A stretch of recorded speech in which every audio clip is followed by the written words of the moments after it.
Fui arrolado como testemunha. O que fazer? Como vai ser? Fica comigo.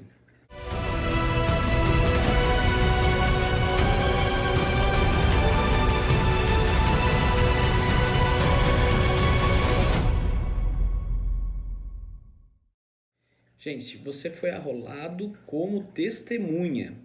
O que fazer? Como se portar? Como vai ser? Bom, vamos lá. Se você for uma testemunha da acusação, você vai começar respondendo as perguntas da acusação e depois da defesa e depois do magistrado. Isso é o que reza o Código de Processo Penal, artigo 400. Porém, nem sempre ele é tão bem seguido. Por vezes é o juiz quem vai começar interrogando você, tá?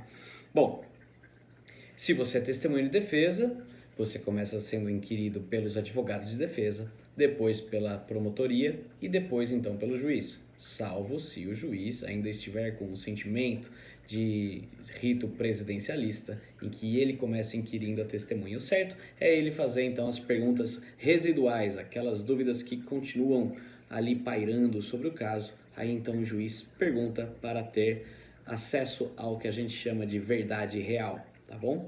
Bom, Renan, como que é? Eu preciso responder todas as perguntas, eu como testemunha?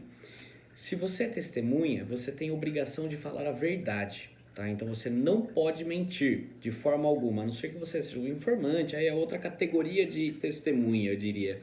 Você como testemunha, você deve dizer aquilo que você sabe, aquilo que você viu, aquilo que você presenciou, tá? Não aquilo que te contaram. Isso não interessa, não aquilo que você acha. Você está vedado de falar quais são suas impressões pessoais sobre os fatos. Você vai falar aquilo que você viu, aquilo que você sabe, tá? Se fizer uma pergunta que você não quer responder por algum motivo, né? Então você poderia, em tese, dizer que você não lembra. Mas vamos lá, por que você não vai responder? É algo que te compromete? É algo que pode colocar, entre aspas, o seu na reta? Se for isso, você tem todo o direito de não responder, permanecer em silêncio, uma vez que você não é obrigado a produzir prova contra si mesmo, certo? Princípio da não produção de prova contra si, princípio constitucional. Então você pode, nesse momento, ficar em silêncio e dizer: eu não vou responder porque isso pode me comprometer, tá? E deve ser respeitado o seu silêncio. O juiz continua perguntando depois que você manifesta o seu interesse em ficar em silêncio. Crime, novo crime de lei de abuso de autoridade, está previsto na lei, tá? Renan, o advogado quer falar comigo antes da audiência, eu devo ir lá falar com ele? O promotor quer falar comigo antes da audiência, eu devo falar com ele? Deve sim, porque é uma máxima do direito nós perguntarmos para a testemunha o que ele sabe sobre os fatos. Afinal de contas, eu preciso saber exatamente a resposta de tudo que eu vou perguntar. Nunca pergunte algo que você não sabe a resposta, não é verdade? No direito isso é a máxima. Então, se eu vou levar uma testemunha que eu nunca tive contato, não sei quem é, eu preciso conversar com ele antes para saber o que ele sabe. Jamais instruir, ou seja, jamais dizer você vai responder isso, isso e isso. Porque se eu estou induzindo ele a responder uma pergunta que não seja verdadeira, eu estou induzindo ele a cometer o crime de falso testemunho, não é mesmo?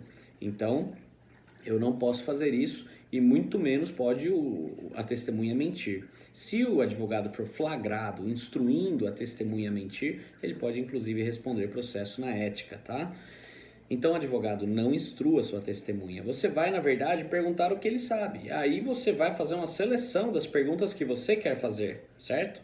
Você vai falar: nessa área eu não vou caminhar, porque aqui é um terreno sombrio, né? Lembra do Rei Leão? Que o Simba olha ali é um lugar que você nunca deve ir. É aquelas perguntas que você não vai fazer para a testemunha que você não sabe a resposta. Você pode perder o seu caso nesse momento, naquele momento. Você está tudo perfeito, tudo ganho. O seu cliente está indo para a rua, aquela ponte dourada levando ele embora. Você faz uma pergunta ali, curioso, né? Ou ainda só para arredondar um pouco mais e cai tudo, desmorona. Né? Você vê a liberdade do seu cliente escorrendo pela sua mão como água entre os dedos. Ah, que horrível! Então, advogado, seja cauteloso, pergunte somente aquilo que você já sabe. Ah, Renan, o que a testemunha vai falar se perguntarem se o advogado perguntou algo lá fora? É importante que ela diga: o advogado mandou falar a verdade. Ele queria saber o que eu sabia e pediu para falar a verdade. É isso que deve acontecer. Perfeito? Tem testemunha que é esculachada pela promotoria? Tem. Infelizmente a gente vive num país em que é confundido, né? A testemunha é confundido com o réu, que é confundido com o advogado, que é confundido com todo mundo. Você está do lado de lá, parece que você está do lado do mal, né? Infelizmente tem risco de sofrer esse preconceito. Fique junto com o seu advogado, junto do advogado da defesa, se você for testemunha defensiva, e qualquer tipo de irregularidade, sofreu algum tipo de constrangimento, isso é passível de uma eventual ação indenizatória, é passível de eventual ser vítima de um crime de lei de abuso de autoridade, que dá direito também de uma indenização na eventual condenação da autoridade que teria cometido isso. Portanto, fique atento, saiba seus direitos, converse com o seu advogado. Pode levar um próprio advogado junto? Pode, né? Você, eu tenho um advogado já, eu gostaria que ele fosse comigo. Pode levar, não tem problema. Se a audiência for um processo sigiloso, então esse advogado pode se habilitar no processo, falar, eu tô aqui para acompanhar a testemunha que é cliente meu, e ele vai ter direito de acompanhar sim. Perfeito? Qualquer dúvida, conversem comigo aqui. Eu peço para que, se você gostou desse vídeo, por favor, se inscreva no canal, dá um gostei no vídeo, comenta, dá aí o seu parecer, seu feedback para nós, perfeito? Aciona as notificações. Um grande abraço.